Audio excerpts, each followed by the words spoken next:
understand the prosecution, you know, I understand why they did it, but I'm also like, but it was such a misuse of the judicial system to hinder this. I mean, like, yes, they did it, but like, you prevented them from having a fair trial. Yeah. It's the Pop Report. So juicy. Bestie Miss Westie with another chestie. Is your bestie Miss Westie? These hoes try to test me. You're bad at tests, so I know that you would fail. What are they trying to test you on? Self-restraint, patience. Like, what do you want to start with? I don't know. Have you drank apple cider yet? No, but I want to. You know what? I was, because obviously people listen to our podcast with the gym. Some woman was telling me about, well, not some woman. She's a lovely woman. Her name is Jameson. And she told me that, you know, the apple cider is a thing. And that one of her favorite things to do this time of year is to make apple cider mimosas. So instead of orange juice, you put apple cider in it. And I'm like, wow, that actually sounds quite lovely.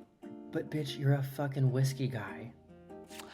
Yeah, but like if I'm having a brunch moment and I want a mimosa, that actually sounds quite festive. Okay, well, you confuse me every day, but here I am sitting across from you like you're a normal, sane human. I think I'd take my whiskey neat. My coffee black and what else is new with you?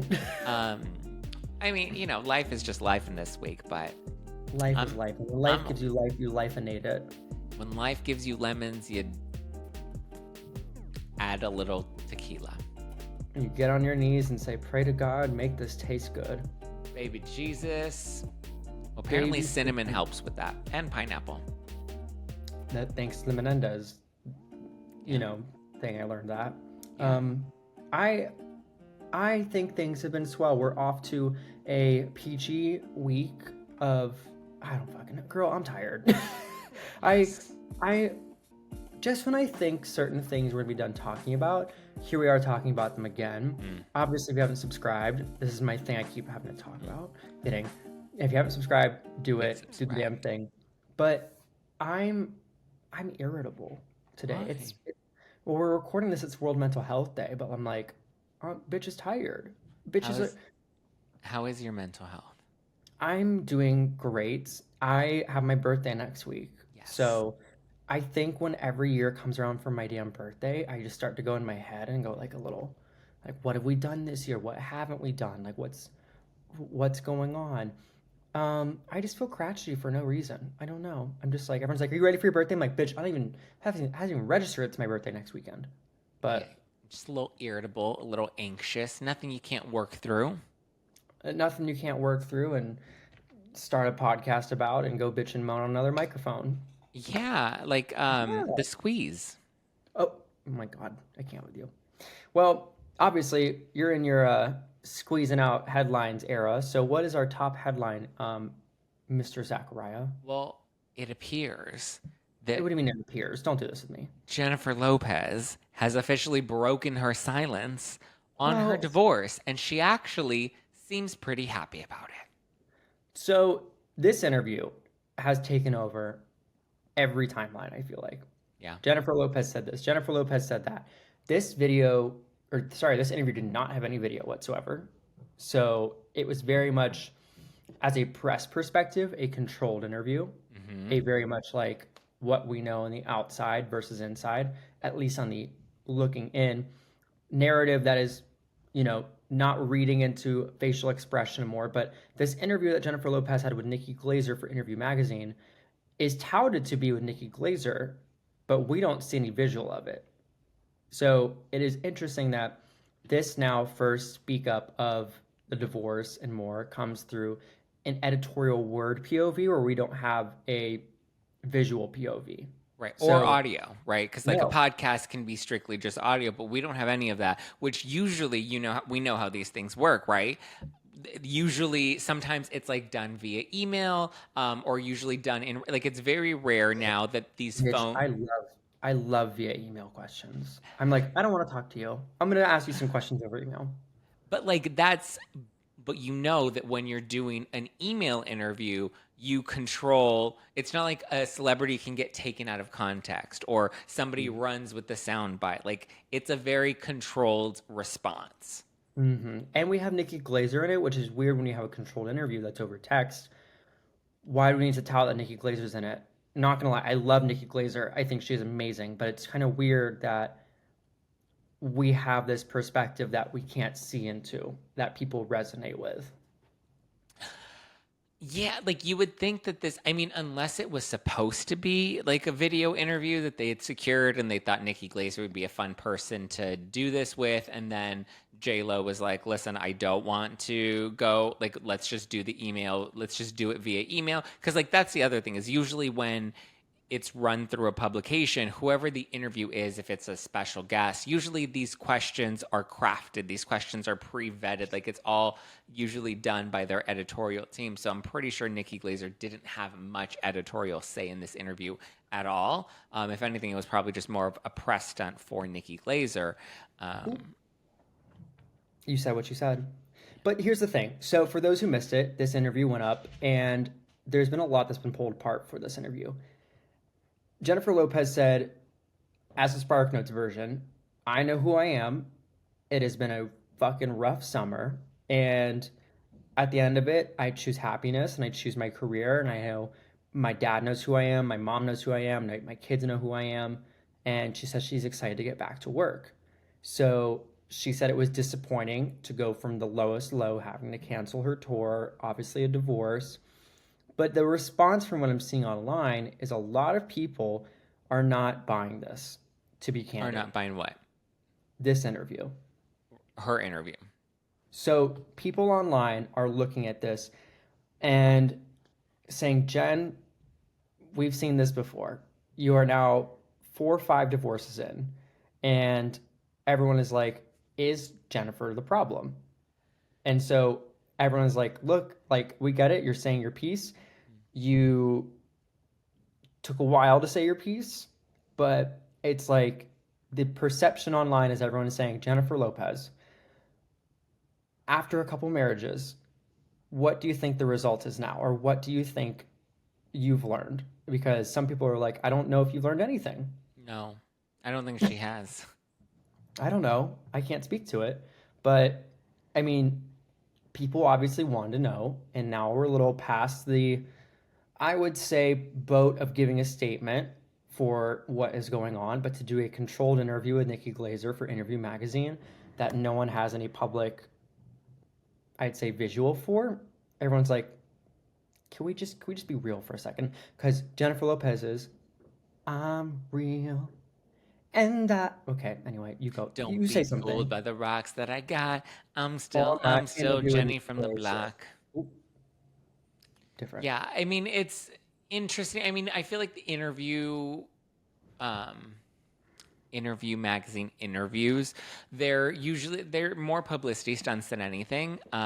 It's just strange that she decided to do this and not really, I don't know, give us anything. I mean, Interview Magazine, they don't typically have video and they don't typically have recording, so I'm always skeptical of them. I think they're very controlled and PR manufactured interviews. I don't love that she's not really Giving us anything? Yes, but also like they sold us so hard on this Ben and Jen relationship, and I feel like she's gonna go with the narrative that he was Not the once. problem. Not once, but twice. Yeah. And she's going to run with this narrative that he was the one that was the problem, which I don't know if I necessarily believe. I mean, again, this is her 4th or 5th divorce now, that I do kind of feel like maybe she hasn't learned her lesson. And the fact that she's in this situation again, I don't know. She's losing me, right? She's not really keeping me. And I feel like she's going to throw Ben under the bus the longer that this goes. Like, this was the first toe in, and now she's going to continue to address it moving forward. And she's going to talk about how she's happier now and she's better now. And this is me now. Remember me last year when my tour didn't work? This is me now. 8.0. Well, we're probably in a bunch of responses from the interview from sources close to Ben, sources close to Jen saying, here's how they really feel about each other. And so that's when a bunch of he said, she said's going to go back and forth. And we're going to keep on going on. That's what's going to happen. We'll see when this divorce gets finalized. Well, what else is popping on the headlines? Well, we don't have any music news this week, do we? Well, we have Charlie's album out. I mean, my God, how many? Oh, you know what? I did see, and you're going to like this, I did see that over the weekend, Bowen Yang, not to be confused with Joel Kim Booster, Bowen Yang dressed up as Charlie XCX on SNL, and she actually liked it. That was 2 weekends ago. Oh. Yeah. But she commented on it saying the wig was great this weekend. Yeah, but she commented on it this weekend. I don't watch SNL, so the fact that she commented on it is how I found out about it. It's because got it. Okay, like most so of same thing but America. different. Yeah. So Are you excited for her new album? Yeah, I was gonna say I'm going to the Sweat tour, which is this coming feel Tuesday. the sweat. You can let me finish? Yes. So that is the whole kit and caboodle. You're gonna hear me sweating and everything else. In your But underwear.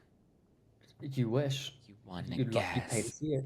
You want But to guess. yeah, the Charlie's got her color new of album my coming out. underwear. We did just have some new songs from like Tiesto, The Blessed Madonna. But in terms of other music news, it's been kind of quiet, which is kind of fine. But in terms of what's been going on, like Rihanna was just dethroned by Taylor Swift for the net worth of a musician. So thanks to Taylor's portfolio and real estate, her music, her tour, and more, she just took over as the richest musician in the past week. Here's what I will say to give Homegirl some credit. She's working. Not only that, but you have to understand, she reached this top place with, because it's monetary, right? So she has this wealth, different from Rihanna, who has a series number of different brand deals, brand endorsements. She has Fenty Beauty, all of which is worked into Rihanna's income. Taylor Swift did this. She doesn't have product lines. She doesn't have clothing lines. She's not a brand ambassador for J'adore, Dior. Like, she literally did this solely based off her music. And you have to say, as a pop star, reaching that list solely through your record sales is pretty impressive. Well, record sales, like her music, right? Because there are the tours and tour merch and all of that stuff. But like, she doesn't have a successful Fenty Beauty line that's also carrying her. Can you imagine Taylor Swift starts a successful Fenty Beauty line? She's coming for Skims. She's coming for Skims. She's like Skims 5. Imagine. But Skims the Reputation era. She doesn't have additional businesses that she's making money from. Like, that's how Kylie Jenner got onto the list, was through what like Kylie Cosmetics made, and that's how Kim Kardashian did it, was with KKW. I think Kim, if she really wanted to pull like a iconic move, if she reached out to Taylor and said, let's do a collab for Skims, that would rock the internet. I don't think Taylor would do it. Taylor doesn't do any of those brand endorsement deals. Like, what's one brand endorsement deal you remember Taylor Swift being like the face of? Apple Music. Okay, but it's still music related. Yes. But she was on Apple. She's done partnerships with Target for the record label releases of like vinyls, but I can't tell you. Yeah, it's all been in relation to her music, though. You know, she doesn't have a beauty line. She doesn't have a clothing line. More the merrier of why she should dip into maybe this new iteration. Yeah, I mean, listen, imagine if she launches a beauty line, Taylor Swift Beauty with red lipstick. I would just love to see. I mean, Sabrina Carpenter did model for Skims. So everyone was like, when she did that, everyone's like, oh my God, are her and Taylor good? And Sabrina's like, yeah, like me and Taylor are fine. Like, don't get your knickers in a bunch. But it would be wild to see the two of them work on something together for Kim's brand. I don't think that will ever happen. I don't know. I mean, it would break the internet for sure. Some money on it. I would actually like to see Taylor and Kim make amends, considering Kanye's now out of the picture, you know? Yes. I'd love to see that, because I think it would also Okay, here's my bingo card. Mm. I think when Kim is really hitting the low points, when she's not performing as well, the show is not doing as well, she's gonna reach out to Taylor, and maybe she will try I and don't think say, Taylor will "Look, do it though. it might spark up some press, and it will get her back to being top Taylor of doesn't conversation." need press though. Like Kim does. she doesn't show up to a Chiefs game and suddenly it's breaking news. Taylor Swift doesn't show up to a Chiefs game. Like Taylor does not need anything from I Kim meant Kardashian. Kim. I meant Kim. If she Oh bends yeah. and buckles, like if her series starts to tank, obviously, like things aren't doing as well, she may reach out to Kim and say, "I need to be relevant for a hot minute," and go from there. I That's my theory. I'll stick to it. But in other music That's news, my opinion. that's my opinion. That's my opinion, Miss Tamara. Well, we also have some watch or skip TV news. Okay, so I What's know on your list? we've been talking about a few different things. I know that we've been talking about Nobody Wants This, and everyone's heard us talk about it, saying we didn't even want to hear your reviews on it. Just as of recording this, they have announced that season 2 is officially picked up, which thank the Yay. Lord. Like, thank the Lord. They set it Peop- up really well for it to be a season 2. For those of you who haven't watched, it is comedically done well. It is romantically done well. It is something odd of personalities coming together. But there is a season 2 with 2 new showrunners. So it's not clear why there are new showrunners, but this could do really well for it or really bad. I agree. I mean, there's so much to play with that storyline of like an agnostic podcaster and a rabbi and like how they're Almost going like to make this relationship work. Hmm. So, Just like 2 gay boys, one has 2 dogs, one loves roller coasters, no. and they both live on opposite sides of LA. Yeah. Oh, sorry, I was describing the wrong thing. Um, go on. But like there's so much to play with the story that like we can have a few more seasons if it's done well. I think Aaron Foster did a really good job with developing this show, writing this show. Usually when you bring on new showrunners, it's usually network influenced, and I'm hoping that doesn't kind of clash creatively because I think the show was done really well. Yeah, I agree. I'm holding on tooth and nail to see You know what else is coming to Netflix though? what. Martha Stewart has Oh my fuck. Oh my fuck. When you put this in our notes, I was like, oh, that's it. That's it for Watch or Skip. We have John Mulaney, which we'll get to in a minute. But I was like, Martha. Martha goddamn Stewart. Martha. I think this is her redemption arc. Really? Has she I not been think on a that, has she not redeemed so herself? obviously Martha Stewart went to jail. Prison. People remember that. People remember everyone had Martha Stewart everything. Martha this, Martha that. And this new documentary really tees up exactly why people loved her and disliked her because of her personality, her cookware. She was the first OG like influence, I think, that became like a household name in the 2000s of just lifestyle when it became like Martha Stewart home, Martha Stewart kitchen. And so bitches loved their cookware from her. Bitches were like, "This is Martha Stewart. This was the Kim Kardashian of the 2000s when it came to home." Mm-hmm. Like think of it that way. So the fact that when she went to jail, everyone threw their Martha shit and they're like conservative Christian Carol saying Martha's gone to jail, this product is tainted. So she had to rebrand her entire image. Work with Snoop, she's like, I'm a little. Snoop. Mhm. She's like, I've been called a bitch.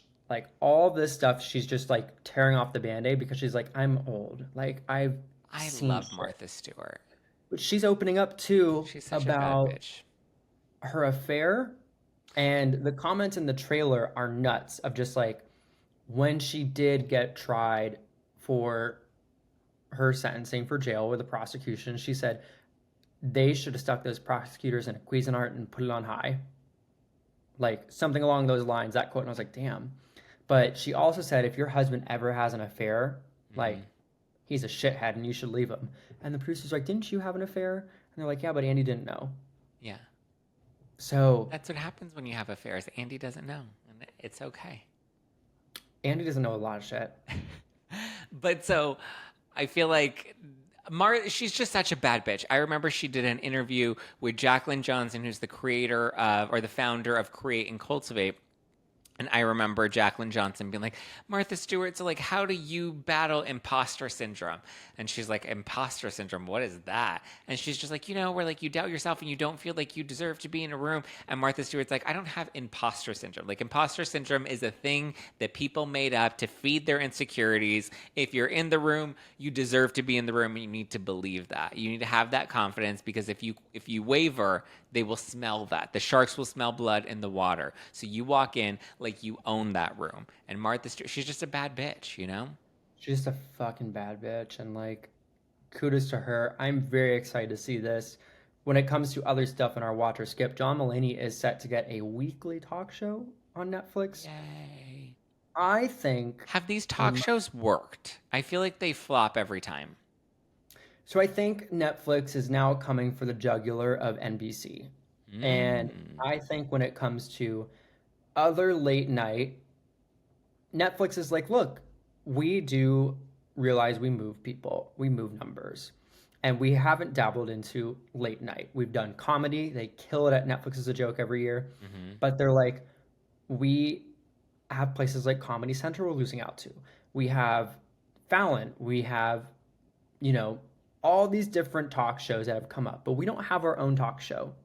And well, they did try it with Chelsea. After she left E, she went over to Netflix. They gave her a documentary series. They gave her Chelsea, which was a daily show that streamed live, a few times a day. So that was on Netflix? What? Yeah, that was on Netflix. That was their first big talk show. And they thought that this was going to be their juggernaut, because they were taking Chelsea lately from E and bringing it over to Netflix, and it didn't do well. It had 2 seasons, and it just I think didn't. people have an interesting take on Chelsea, though. Like, I think she was an interesting candidate to pull for a first run, but they did the John Mulaney series about LA, and that was like, I think, their soft launch of, if we can pull this off, we are trying to put John Mulaney into the spotlight of audiences resonating with him more often, because his specials have done very well on the platform. Yeah. When it comes to stand-up, obviously he's married to Olivia Munn. Yeah. But he's had his fair share of troubles. People relate to him.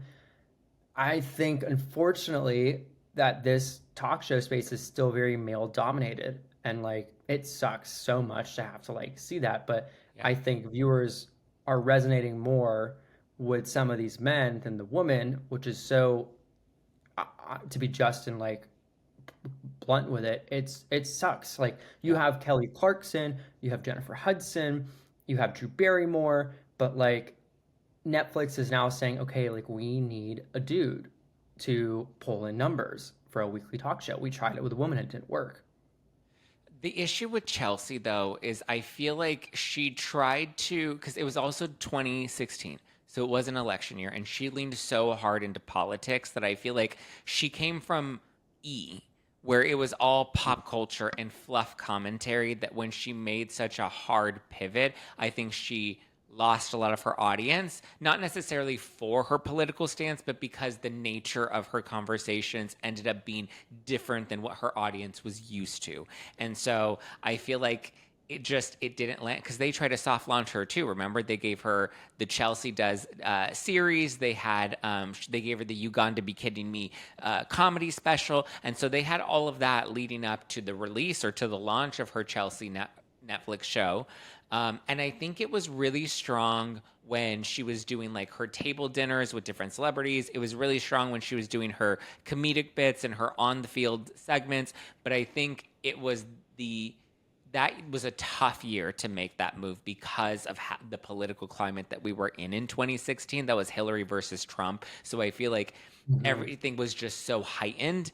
And then it just ultimately ended up kind of burning her out. Whereas I think now, if they were to give her that deal now that her brand has evolved so much more and she is a much more political person, I feel like now her audience knows what to expect from her, and they wouldn't feel as isolated as they did at that time. I think Netflix's audience has also changed since that time as well. They really dominated the streaming side. Yeah. That year also was still, we watch Netflix, but it's not as, I'd say, in the originals as it is right now. What I wish Netflix would have done, though, was really given her the chance that E did, right? Because E, I mean, and this really comes down to the networks and the networks putting all their money in, because you have to sometimes let a show go have its choppy waters until eventually it finds its footing and the foundation settles. Because I feel like they only gave her 2 seasons, and had they just given her a little longer to figure out the shape of the show and to find her balance and to let her audience kind of palette this new direction that she was taking, it probably would have ended up being successful, because it was a new market that Netflix was trying to break into. I'm actually surprised that they haven't tried. Well, I guess they've tweaked their model to like David Letterman, right? Where he has, instead of doing like a daily talk show or a weekly talk show, he does these like full sit down documentary style interviews with different people. So it's one-on-one. It's more podcast style, I think, rather than the daily style. But I think now that Netflix has seen the success of doing lives, like with the live roast of Tom Brady and the live comedy special with Joe Rogan, they've seen the benefit of live, and now they're actually trying to invest more in that, which I think is smart. And they crashed the fucking Netflix app when they tried to do it too. Which, there you go. You have to follow where the interest is. But I wish they had given Chelsea the opportunity now versus at that time, or at least let her stick with it to ride that out. Because if anybody could have pulled that off, I think Chelsea Handler she was on cable, she was on E, but she was competing and beating Jay Leno at the time. The fact that she was on E and pulling in the numbers that she was pulling and having the popularity that she had, I think was really groundbreaking, especially for being the only female in late night. You almost did a bait and switch with me and fuck me up the way you did the other episode when you said SNL and then you said something else and I almost said Netflix and we're like, we're still talking about Chelsea. Like, oh my God, like you almost caught me again. But you the episode, you said something that made me transition to the next topic, and everyone's like, "Oh, I saw it, Andy. Don't worry." And I was like, okay, so I wasn't mindful. We were talking about Dancing with the Stars, but and then you swapped and said SNL by mistake. I accidentally said SNL, meaning Dancing with the Stars, and SNL was what we were discussing earlier, and so that's what. And then you started talking about SNL. I was like, wait, why are we talking about SNL? We're talking about Dancing with the Stars. Dancing with the Stars also just revealed their votes, which I don't think we talked about in the last episode, did we? No. Oh yes, we did. We did. I still won't watch. No. But like 14 million people voting for Dancing with the Stars. Well, come on now. Here's one thing I do want to say, because Kyle, I know this isn't directly in our notes, but like it kind of transitions to general news, but is kind of still watch or skip because it's reality TV based. Us Weekly just released their reality stars of the year, and they released Kyle Richards as the reality star of the year, which I think should not have gone to Kyle Richards. It should have gone to Phaedra Parks, who didn't even make the list. Phaedra wasn't on the list? She wasn't even on the list. Like, think about it. Not only did she make her debut as a cast member on Married to Medicine, but then she became the breakout star of The Traitors, is currently on Dancing with the Stars, and has just announced her return to The Real Housewives of Atlanta. If anybody has had a major comeback and become reality star of the year, it was Phaedra Parks. And I know last year they picked Ariana Madix because obviously Scandival, but I think Ariana Madix should have also been considered for reality star of the year because she not only had another great a great fan favorite season on Vanderpump Rules, but then she transitioned that to go be on Dancing with the Stars and to be the hot new host of Love Island, all 3 of which were very successful. Correct. Kyle Richards only did Real Housewives of Beverly Hills. Has she ever been nominated for or given the year of Reality Star of the Year? I think that just started last year. Really? Who? Kyle. I didn't know if she ever got it before. No. I think Us Weekly, I believe, just started this, but they also put on like Taylor from Secret Lives of Mormon Wives. They have some other not random. She was a popular one on Love Island, but I was like, here's the craziest part. The part that I was like so taken aback by. On the list, they had Julie Chen Moonves. Why? I love all these people, but I'm like. Julie Chen, I'm like, how unoriginal is reality star of the year because she's a host of Big Brother? I'm like, if you were going to pick a host, you could have picked Ellen Cummings. You could have picked Ariana Madix for Love Island, Ellen Cummings for Traitors. Like, there were so many other people. I'm like, who made up this list? They put Kristen Doute on the list, and I love Kristen Doute, but I'm like, of all of the reality stars that we really could have put front and center, I don't know if I would have picked Kristen Doute. Yeah, that's kind of strange. I think it's more so geared towards what happened in the beginning of this year. Maybe that's it. No, Like, because they put in Taylor from Secret Lives of Mormon Wives, which just debuted I was last just about month. to ask if the Mormon girls were in it, but like, I mean, what was this? Beverly Hills, Kyle's year. Was that January, February, March? We had like a bunch of things happening, or was that like November, December? No, it was. I mean, it was earlier, like spring, when we had the season of Beverly Hills. It was spring. So like I think right now we're kind of judging it on what's relevant right now, but like maybe we're also thinking about numbers overall, traffic and stuff. I mean, Kyle's Phaedra year was Parks. Phaedra, I don't deny whatsoever. I think her and Kyle definitely had a mountainous year. I think they both had them in different quarters though. Like Kyle's obviously just been on one franchise, which is she had her world rocked with the divorce and a lot of spectacle was made of it. But I think absolutely Phaedra got done wrong. Well, Like, Traitors happened at the beginning of the year, and also Beverly Hills was airing around the same time Vanderpump Rules was airing, or I think they were back to back. So it's like, why did we pick Kyle and not Phaedra considering the timing, and Kyle and not Ariana considering the timing? Like, I think Ariana and it's Phaedra so are confusing. probably the two reality stars of the year, considering how much they've been able to transcend into different reality shows and different genres of reality, from competition to, unscripted, like docu-series like Vanderpump Rules and Married to Medicine. And I mean, now Phaedra's back on Real Housewives of Atlanta. So I just feel like they both have accomplished so much more. Um, I mean, or Johnny Bananas. He was also on Traders. He was also on I House of know. Villains. Well, I guess House of Johnny Villains Man's was was voted last year. out immediately though. What? Wait, was New York on it? Tiffany Pollard. Yep. Hmm. But House of Villains Interesting. was last year. It was in 2024. I just didn't know because of the new season of House of Villains they're considering that.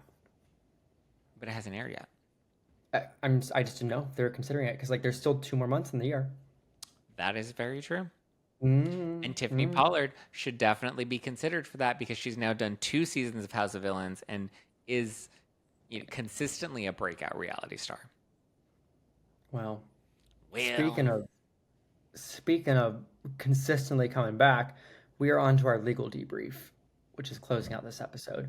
Um, in terms of things that keep coming back is Diddy updates, which our first thing in this is Diddy has been issued a trial date. Diddy And or it is, didn't he? don't do that. Don't do that. Diddy has issued or been issued a trial date. He went to court in Manhattan. He was driven from his Brooklyn jail, and he appeared in front of a federal court with his family, including his mother and his 6 children. And he was with the all tan prison suit. He smiled, he waved, he hugged his attorneys. But the trial date is set for May 5th. The prosecutors said it is very much ongoing, that it's still with this investigation, and that it's possible a superseding indictment will be filed. So that could prolong the trial. It could make new discovery dates come up. But he's also saying that prosecutors leaked the video footage of, or the government leaked it to harm his image. And the video footage in question is the Cassie Ventura dragging of the hotel. Yeah. So everyone's like, girl, you're reaching for straws. Like, I don't think he's reaching for straws because I made the same comment saying that I thought that it was intentionally leaked to show people how serious these allegations are. but to claim the government did it? I don't know who did it, but I do think it was intentionally leaked. However, the leak is not even the issue because to me, I'm just like, But it shows that there's evidence that is against you. Like, that's what you're more upset about, is the public now knows. Like, you can't craft and hide, because remember, he denied it until the video came out. And once the video came out, people saw, oh, he's lying to our faces. So he alleges that the Department of Homeland Security is responsible for the leaks, which they claim have significantly harmed his right to a fair trial. Yeah. The legal team alleges that the DHS conducted a 7-month smear campaign against him, undermining his legal standing by leaking confidential grand jury materials. That is a very big thing to assume. But Combs' lawyers are seeking access to emails, documents, records, and more related to leaks from the government or from the Department of Homeland Security to see if this corroborates their story. They requested a gag order to prevent government personnel from sharing any case-related media out to the public. So they think this is all orchestrated by the Department of Homeland Security. They want a mistrial. That's why they're going on this fishing expedition, is because they want to make it seem like they're, this is the odds are stacked against him, which if they're able to prove that it was leaked by somebody, however it got leaked. I think, girl, it was going to come out at some point. It was going to come out at some point. And I think the reason they're upset, they're going to use every angle that they can. And so obviously they're going to try to lay out a foundation of bias against him. But at the end of the day, the video showed exactly who he is. Even after he denied it, he said, it's not true, it's not true, it's not true. The video comes out, proves that he was lying.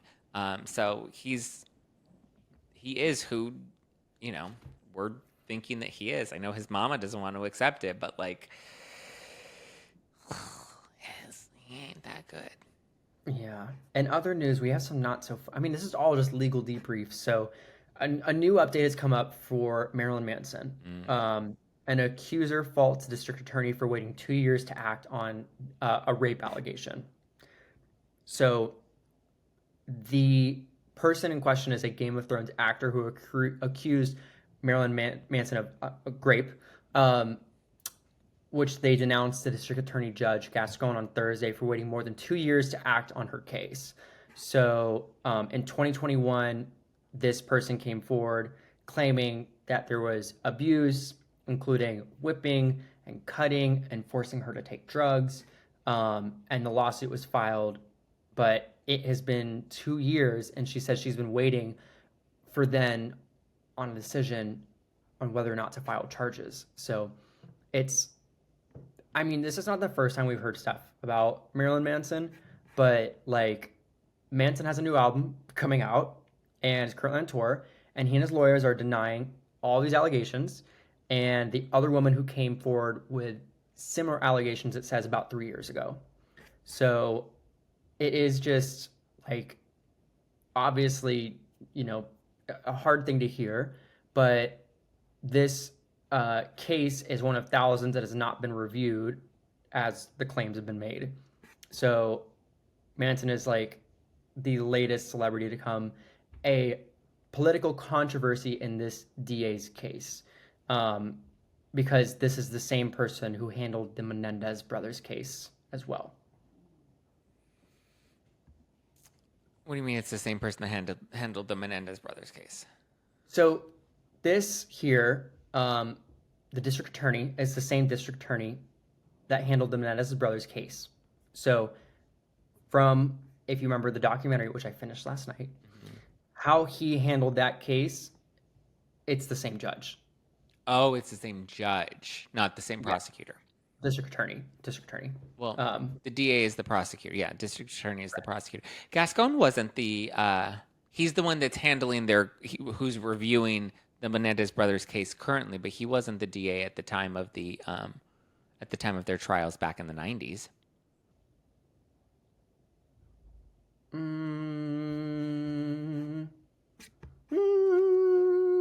I'm just going through my notes. Well, either way, he's currently the one reviewing both the evidence that's come forth with the Menendez brothers. He's evaluating their case currently to see if there is going to be another trial or an update to the sentencing. And then, there's going to have to be some... Well, I guess they do have a hearing on November 28th. But then when it comes to Manson, he's also the one that is in control of any new claims that come out where, he determines whether or not there are charges that will be filed. I mean, the Manson stuff is kind of dicey. I remember some of the allegations that came out a few years ago. I don't know. I mean, I'm curious when they review all of the evidence, what they'll ultimately determine with Manson. Because some of the things I remember when I was reading through the allegations at the time, some of them just, I don't know, they seemed like, to me, like Army Hammer, right? Where people were DMing Army and they were exchanging kinky DMs, and then we're like, oh my, they made the Army Hammer thing like a lot more salacious than it actually was. And it's like, Army Hammer is not Jeffrey Dahmer. He wasn't actually eating people. He was just, I don't know, he was hyperbolizing his kink in his DMs. And so I kind of, from what I remember, it's been a while since I've looked at the Manson stuff. So, I mean, maybe the reason they haven't pressed any charges against him is it's clearly not a priority. But what we have seen, according to history, though, as with the Menendez brothers, we had the Rodney King riots, we had the O.J. Simpson acquittal, and so all of that pressure that people put on the DA, that's what forced the judge and the DA to make it a stricter case for the Menendez brothers, and that public outcry is ultimately what put the Menendez brothers in the position that they're in now. So yes, to clarify my earlier statements, Gascon is the district attorney, the same district attorney from the Menendez brothers case, not the judge. I misspoke for a hot second. There is a new election for district attorney that is going on, so it is hot and heavy right now, but Gascon is saying we're reviewing a new potential Correct. Look at the Menendez brothers case, I think, to appeal to the public so that he can say district attorney as well.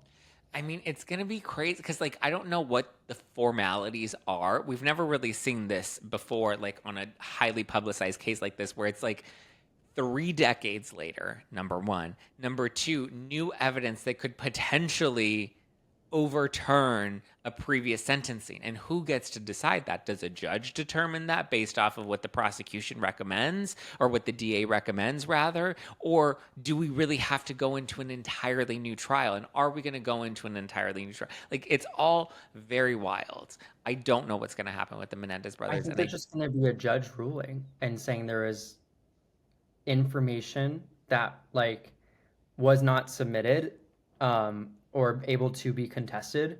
And so I think the judges might say, based off of the time they served and seeing that this should have been applied as manslaughter based on.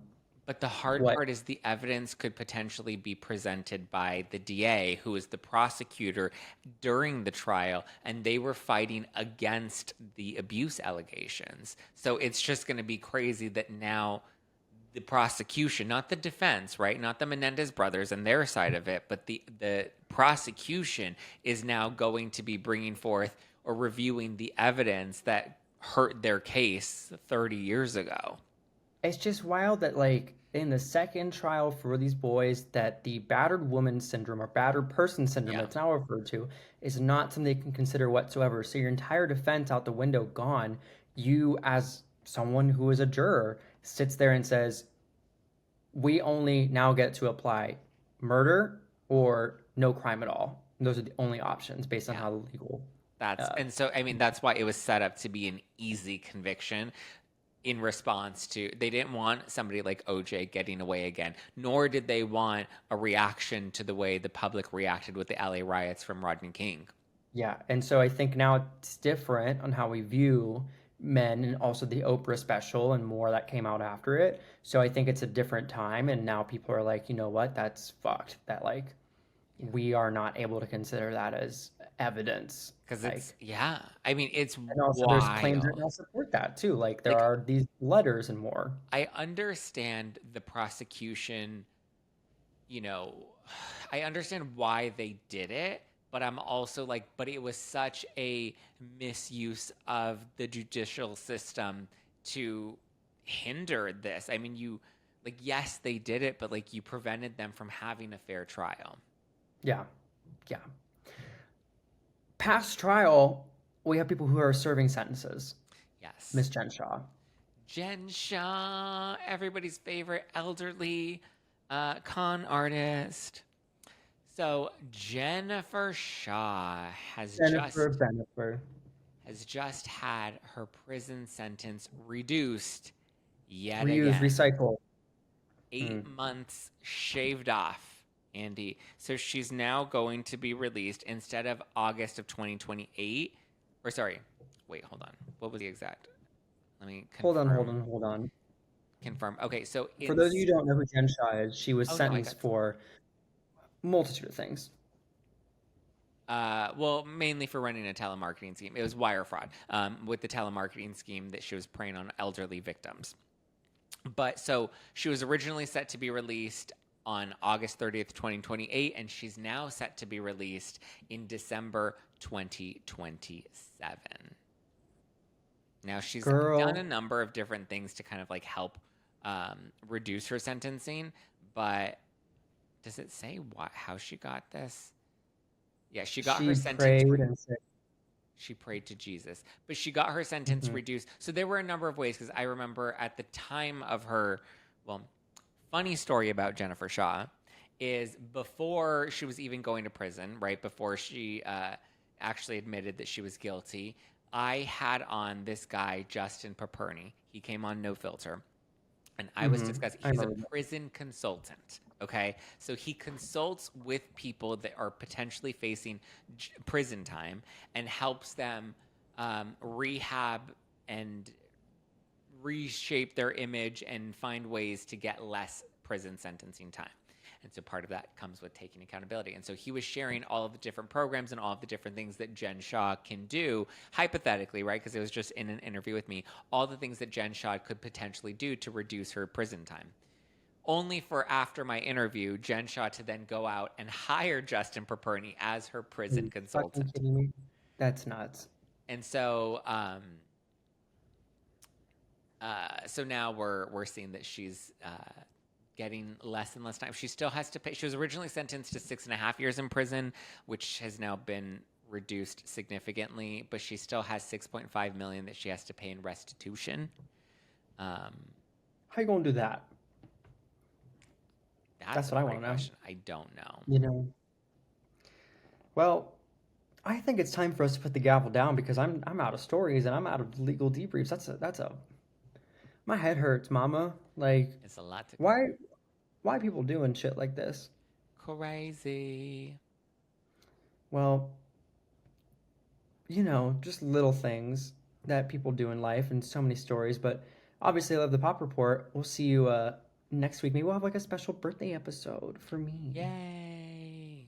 Who fucking knows? Is it on one of the days that we're taping? Oh yeah, we're taping on your birthday next week. Thank God. What else was I supposed to do? Cry? Eat cake? I don't even like cake. Well, you can get your cake eaten. Wouldn't you like that? Shut up. All right. Thank you guys for listening and watching the Pop Report. Be sure to subscribe if you haven't done so yet. Leave us reviews because we love those reviews. We love when you let us know what you're enjoying about the show. So leave a review on Apple Podcasts. You can leave a comment on Spotify. Drop a comment below if you're watching this on YouTube. Be sure to subscribe and continue to support us because we love you, we appreciate you, and we love delivering all the latest tea. So go and do it. Beyond. Okay, bye. Beyond, be merry. Goodbye.